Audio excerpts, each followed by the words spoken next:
Hey everybody, welcome to Kicking It with Key, the Porch Podcast. I am your host Key, where we sit in dope environments and talk to dope people about how dope they are. We are in our first outside the podcast studio interview, where we are going to talk to the founder of the Sister2SISTER breast cancer home.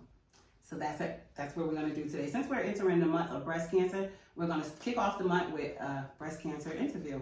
So excited. So we're just going to start where we start. Who are you and where are we? Okay, my name is Dorothy Reed. I'm the co-founder and president of the nonprofit organization Sister2SISTER. We've been in existence for the past 23 years. And what we've been trying to tell women is how important it is to make sure you get your annual mammograms. And welcome to Breast Cancer Month. It's National Breast Cancer Month all across the United States.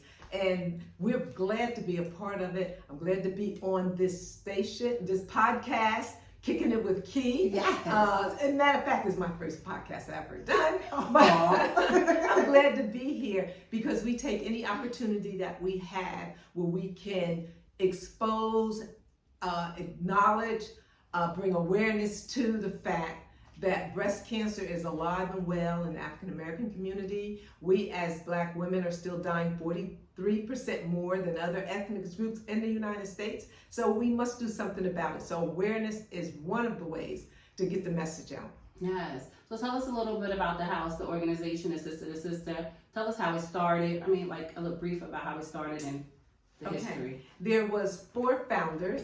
Myself, Dorothy Reed, Pearl Grace was the vice president who passed away 1 year after we started the organization. There's Laretha Payne and Rosa Davis. All 4 of us had breast cancer. And we were all told the similar thing. When I went to my doctor, he said, I'm glad you came in early. Why are Black women dying of this disease? So 23 years ago, they knew we were dying of breast cancer. They didn't know why. Even to the day, they haven't figured out why. But the 4 of us decided we're gonna start our own nonprofit so that we can bring awareness to this disease and make sure our community gets the information and the education that they need. So that's what made us start the organization. And how do you guys get the information out? The house is beautiful, I want to say. Like, it's so warm and cozy in here, so I love that. You know what I mean? It's not scary. You go somewhere you think like hospital. Exactly. Like, definitely the opposite of that. So thank you for inviting me in this nice cozy spot. But how do you get the word out? One thing, we purchased the house because we didn't want a brick building that looked like a hospital. Wow. Once you go through breast cancer, it took me almost a year to get through it. You're tired of going to doctors and seeing white coats. So we bought this old farmhouse. It's 1887, and it's really warm and welcoming to the women. Something different. There's a fireplace in each room, so women can come back, have a cup of tea, and try to relax to get rid of some of the stress they may be going through once they're diagnosed with breast cancer. So that's what got us started. Now, how often is the house open, a 24-hour type of home, or how is the... Okay, I always have to talk about that, COVID and pre-COVID. Okay. Prior to COVID, we were open 5 days a week, 9 to 5. Okay. After COVID, we're building back up. We're open at least 1 day a week now. We're trying to open more, but we still work because we still work from home. Okay. We work from our houses. Okay. But we still have our support group meetings here. We're going to have an event October 1st, Breast Cancer Awareness Month. Wow. That's a free event. Anybody in the area, just stop by between 5 and 6:30. We call it Light the House Pink.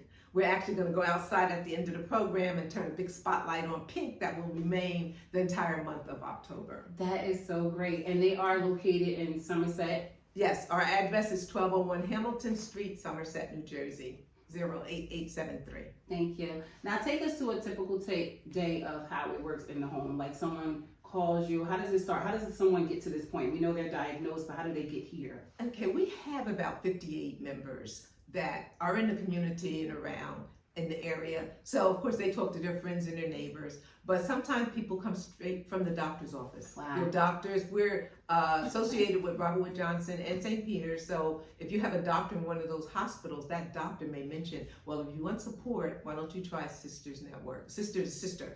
So from the doctor's office, they'll come in, and this is the room we usually meet them in. Oh, And we okay. usually meet them in, find out where they are. We know they're scared. We were scared. Okay. So we're all survivors ourselves. So when someone comes in, we know kind of where they're feeling and what they're thinking. And we just go through, and mainly we listen to what they're saying. Gotcha. Okay, we got to listen to what they're saying, their fears, uncertainties, fears about doctors, about the hospital, about chemo, and that's where it starts. Okay. And then we have an application we'll give them. The application is what we call our breast cancer assistance program, which is the main arm of our organization. Okay. The money we raise through our fundraising is saved and given to these women that are going through treatment. Because it takes so long. A lot of time your rent money is due, disability is not coming in like it should be. You know, you had 2 family income, now you're down to 1. So we'll see if we can pay a PSE&G bill for you, or we'll see if we can pay a rent for you, or whatever we can do. We had one lady who said, I just need an air conditioner. I'm on the 3rd floor and we'll buy you an air conditioner. Whatever it takes to get you through and let you know somebody cares. And we try to keep up with them, give them calls every now and then, try to send them cards to let them know we care. And it's like monthly meetings and things like that. We have a support group meeting every 2nd Monday at 7 o'clock. And it's now Zoom since COVID. Okay. So you can come in person to this facility, or you have a link that you can click in and you can be at home. Especially if you're going through chemo, sometimes you can't be around crowds and stuff. So you can still join us through Zoom. You can tap in. It doesn't matter where you are. So make sure you guys, we'll have that information for you guys at the end of this. We'll give out all the information. Now tell us, we always hear the horror stories about breast. I mean, I know there's not really too much positive, but if you can shed some light on the positive, since you've been on this road a long time, do you have anything for someone like positive? The positive thing is, once you take the journey of breast cancer, for me, sometimes you come out a different person. We always say it's the new you. It's the new you, because if you take chemo, every cell in your body is killed and you're all new cells. And that's why your hair may come back different. Your eyesight may change a little bit. Your color, you may be a little bit darker. Those are the side effects that will happen to you after cancer. But sometimes even your mindset. Because it's not good to be under a lot of stress. And sometimes after women go through it, they say, well, this is really stressing me out. Maybe I need to stop doing this or stop going here. So it really changes you as a person. And we're here to walk you through the change. That's why we call ourselves a survivorship organization. Even after you get through, we do have counseling if you want to talk to a counselor. But even after you get through your treatment, sometimes you want to eat more healthier. So we have workshops on how to eat better, how to exercise. We partner with another nonprofit called Girl Trek that teaches you that you need to walk. And walking is good because walking burns up estrogen in your body. Too much estrogen in your body can cause breast cancer. So we tell people to exercise and move. So we're not only about getting you through your treatment, but even after your treatment for survivorship. And it's a continuous thing. So although you start here, you can always be here throughout the whole. Exactly. We have a lot of women that are with us that's been here ever since their journey began. They just never left because they're here to help the next person through. And you know, some women are reconstructed, some women aren't. Some women have radiation and some don't. So you have a lot of women that can share different experiences. People don't realize that breast cancer, there's 13 different types of breast cancer. And that's why when one person say, well, I had my breast removed, and another say, well, I just took the lump out. You don't know what kind they had, so you can't really tell a person what to do. You need to look at their pathology report and all of that to figure out. But that's why so many women do different things as they're going through the journey. So then that's what's going to be one of my questions, like the different types of breast cancer and things like that. You guys have an approach to all of that, like a general approach to help whoever at that time. Because sometime, say if you're triple negative, that's one kind. Maybe you need to do one thing. If you have Patch's disease, that's another kind of breast cancer. I had DCIS, which is the normal majority that people get, but there's just different types of breast cancer. Maybe different things you need to be doing. And your doctors would tell you that too. You always check with your doctor. Concerning the different, maybe vitamins or something you need to be doing different. Is there anything you could give anyone? Like, I know you deal with mostly people that have breast cancer, but just on a day-to-day basis as a woman, is there some advice you can give, like a woman, like watch your daily life, like some things that... It's the same thing we hear for everything almost now. Watch your intake, not too much sugar, which I have a sweet tooth, I love sweets. Make sure you try to exercise, walk 30 minutes a day, 5 days a week. All those things that just help you stay healthy. Okay. and live longer. That's what we want. Walking, they say, add years onto your life, so make sure you walk. So we gotta walk, y'all. We gotta walk. We gotta make it a point to walk at least 30 minutes. 30 minutes, a day. 5 days a week. Okay, we're gonna commit to that starting October 1st. Okay. I'm gonna commit All to right. it. Yeah. I'm like, hold me to it. Tell us about some of the events that you have coming up for Breast Cancer Month. Oh, okay. We have October 1st, we're going to do our Light the House Pink that's held here. October the 7th, we're having our run walk event that's held at Colonial Park. Again, you can come in person to the park or it's virtual. You can walk where you are. Okay, you can register, we'll send you a t-shirt, but you can just stay home and walk up and down your steps if you want. Walk where you are, do it, like they say, you, do what you can do. Oh, I like that. So that's our walk, October 7th. October 9th is our golf event. And that's held at Heron Glen Golf Club. We've been holding that for the past 18 years. So if you're a golfer, come out and join us. Look on our website and you will see all our activities. Give us the website so we can find Our it. website is S2SCNJ.org. SISTER2SISTER Central New Jersey.org. And located, can you give us the address? And we're located at 1201 Hamilton Street, Somerset. Okay. Well, we want some words of wisdom from you. You know what I mean? Like, you've been doing this, you came in contact with a lot of people. I want to thank you as a Black woman, you know, helping out. Like, that is very important to have 58 people at this house and come, even helping my friend who extended the invite for me to come in. So, like, it's a personal thing. So I want to thank you from the bottom of my heart for doing that. So welcome. Can you give us like some positive talks, like something, like just talk to somebody out there that may be newly diagnosed? I know a few people who have been like. If you're newly diagnosed, I say the first thing, once you're diagnosed, especially if you're diagnosed by your OBGYN or something, or another doctor, or you feel a lump yourself, start asking questions. Okay. Because the most important thing is to get to the right place at the right time. You want to get to a hospital that have a lot of options, that have clinical trials. So that's the first thing you can do. Secondly, stay connected. Don't hide it like we used to hide and say the big C. That's not very helpful. That's why we die. I don't know if you have to broadcast it like I did. I was on the radio and everything saying, yeah, I got breast cancer. But at least tell your family. Make sure you save your records to pass on to the next generation so they'll know if that linkage is in the family and they'll know what to watch out for. Maybe sometime when you're raising kids and your young child wants to smoke, say, well, you know, breast cancer is in our family and smoking is a direct link to breast cancer. Maybe that's something you don't want to try at 16 if everybody and all your other friends are doing it. So just share with your family different information. Words of wisdom. I think sometimes your worst circumstance can be your best opportunity for God to use you. And that's how I found this organization. I love that. But going through breast cancer, maybe say, I want to help other people. What can I do, God?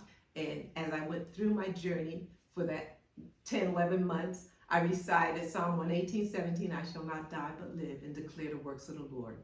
So going through something like cancer, to me, it brought me closer to God. Okay. And as you're going through, and then once I got through, I said, okay, Lord, what can I do for you? How can I help serve you? And the vision came and I connected with other women and Sister to Sister was born. Can you tell us a little bit about your journey? You know, like I know you say you're so vocal with your journey and you wanted the world to know. Can you tell us a little bit about that? I wanted the world to know because once I found out Black women were dying, I was very afraid. When I was first diagnosed, that's the first thing I can say that ever knocked me to my knees. I got so weak I couldn't hardly walk out of the doctor's office. And I cried for 3 days. And finally I called a seasoned saint at my church and she told me, Dorothy, that's just the devil messing with you. You stand up and you rebuke that. Wow. You talk the word of God to him. And after that third day, I stood up and I started just proclaiming, I'm going to live and I'm going to, you know, do the works of the Lord and I'm going to try to help and serve because it's like my eyes was open that we're not just placed here to have a good life and, you know, buy your home, buy your car, but who can you help as you're going through this journey and how can you make this world a better place for people coming after you? So that's my charge and that's what I do. Right now there's a big push for clinical trials. As African American people, we never really were offered clinical trials, first of all. And then second of all, if we always felt that we were being used as a guinea pig. Okay. Now to take a long conversation short, just sometimes be open. If a doctor offers it to you, be open to that clinical trial. Listen.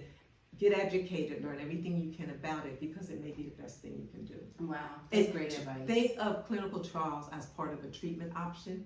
versus just being used as a guinea pig. You're not. They're never going to, now 2023, they're never going to give you a placebo or something when you really need a drug. Okay. So that's why I'm saying listen to when someone says something about clinical trials, listen to what they have to say. And ask questions. Yes. Definitely. Okay. I love that. Thank you so much for that. Who's Okay. like your, I always say, who's like your mental mentor? Like, you know, somebody that you physically have not met, but someone that you love, that's the mentor to you in your mind. Oh my goodness. A mentor, believe it or not, I always liked Hillary Clinton. Ooh, And then love I Hillary like too. Michelle Obama, of course. You see, I have all the ladies up there Yes, on my yes. wall. Ketanji Brown, anyone that's African American that have made it to a height like Michelle or the person on the Supreme Court or have done anything, or our Vice President Kamala Harris, you have to give them a hand clap. That is true. I don't care if you don't like them, but just being born in America and being Black, there's so many things against you, whether it's housing, schools, education, healthcare. If you rise above that and actually can sit at that table, that's an asset. That's not easy to do. And I give any lady that have done that a hand clap. Yes. And I love Dorothy Height too. She was one of my models. Okay. I love that. I love that. Okay. So we will do a tour of the home. I'm going to do like a short, maybe 3 to 5 minute clip of the home so you guys can see in case somebody wants it. You know, we are coming upon Breast Cancer Month in case somebody may need the resources. So before we do that, any last words, any last things you want people to know when they watch this, or, you know, like? Well, I'm just so happy to be on this podcast for one thing. Make sure you watch this podcast. She's bringing you all the latest information, whether it's healthcare or whatever. So make sure you stay involved with that. And I would just say, enjoy life. Life is too short. There's so much death around us, the young and the old. God made us here. He made us good. Enjoy your life and do what you can do with it. Yes, I love that. So, do we have, we have the sign. I love this. This is so nice. Anything else you have? I think they have t-shirts. You have memorabilia for the home? Oh yeah, we have t-shirts. We're going to be selling t-shirts for a walk. Okay. Yeah. And the walk is being held, did we say with Colonial Park. Colonial It's Park. at Colonial Park in Somerset. Okay, in Somerset, and that's October 7th at what time? At 7 a.m. 7 a.m. If you're going to walk with us, 7 a.m. If you're going to walk at your home, you can do it anywhere between 9 and 5 that day. 5 o'clock is over. And then can you just give them the website again, where to find out all the information? The website is S2SCNJ.org. And we're having a walk October 7th. We raise funds the entire month of National Breast Cancer Awareness Month. So if you miss our walk and you still want to donate to us, please feel free to go to our website and do that. So we lighten the house pink on the 1st. Yes. Then they are doing the breast cancer walk on the 7th. And then I heard golf. Yes, we have a golf event on the 9th. And on October the 21st, we're all going to NJ Pack. Again, if you come with sisters, it's free to you. It's from 9 to 4, a full day conference on wellness for women. Oh, wow. So if you're interested in going, please contact us and you can come along with us. We're having a bus that will leave from Sisters facility on that morning to go to Newark in J-Pack, New Jersey. Yes, a lot of because our station is in Union, so we're familiar with Newark. So October 21st, and the breast cancer walk in Newark is October 15th. So the weekend before that, on a Sunday, there's the 7th. It's a lot going on for Breast Cancer Month. So tap in, make sure you find out, tap into this home, Sister to Sister, so you guys can learn more about this. If you want to support, there's a link. I'm pretty sure there's a link to support. Yes, anything they have memorabilia you can buy and be out there spreading love too for the walks. Thank you so much. Thank you guys for having us. I so appreciate this. Thank you. It was such a pleasure. Same here. Same here. Bye. Okay. Hi, I'm Dorothy Reed, president of Sister to Sister, and we are so happy to be on this podcast today, and they're looking at some things that's in our home, so we wanted to just show you some of the awards and some of the things we've done over the past 23 years. This is just recently, we got a note from Jill Biden who congratulated us as being an organization that's doing outreach in the community. Okay, this is the Sojourner bus information. We actually went to the Washington Rotunda the day they unveiled her bust, which was the first African American lady unveiled in the Rotunda in Washington D.C. And And those are just some. We were invited to that event. Okay. These are a lot of community awards that we received from churches, from sororities, from other nonprofits for the work, because we do educational workshops. We go in the community all the time and tell women the most important thing you can do is your breast self-exam. Must get your mammogram every year, and between your mammogram, make sure you do your breast self-exams every month. That is so important. A lot of women, including myself, find the lumps themselves. So don't wait for that yearly mammogram. Make sure you do the mammogram yourself. And then the last award we got, our organization was presented this by President Obama. It's an award for precision medicine, for being champions of change, for doing things in the community that other organizations haven't done. So they presented us with that award. And these are all our awards, and we have some more awards in the other room. But the main thing, we're out in the community. We are here to help women. We want women to live. We want women to thrive and survive after breast cancer. We want to get away from that dying 43% more than anybody else. So ladies, we can do it. We can take care of ourselves as Black women. We take care of everybody else. Let's start taking care of ourselves every year. I love that. Thank you.